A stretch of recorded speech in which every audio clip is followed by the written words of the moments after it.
5v5, second turtle pa lang.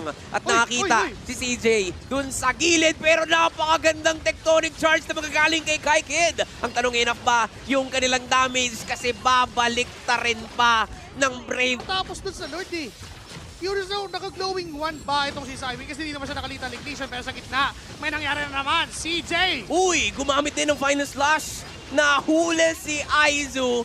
At papabor talaga to para sa Bravehearts. Diyan pa si gilid si Ryoshi. Sabay talon, Aray gamit ko. yung heavy crossbow. Kailangan ng tumakbo ng orbs. Kailangan na nila ng ambulansya kasi rumaraga sana ang Bravehearts. Nandun pa yung stun. Bam! May final slash pa. Yun ang tatapos sa mga buhay dito. And a clean wipe.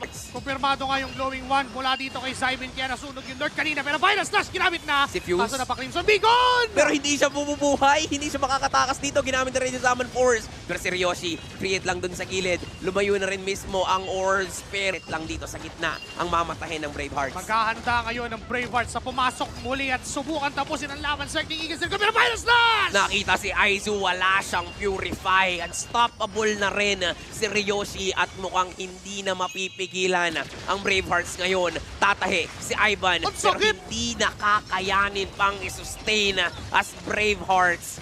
The Fate Colleges, mukhang tatablahin nila tong laban na to. Pumupuso ang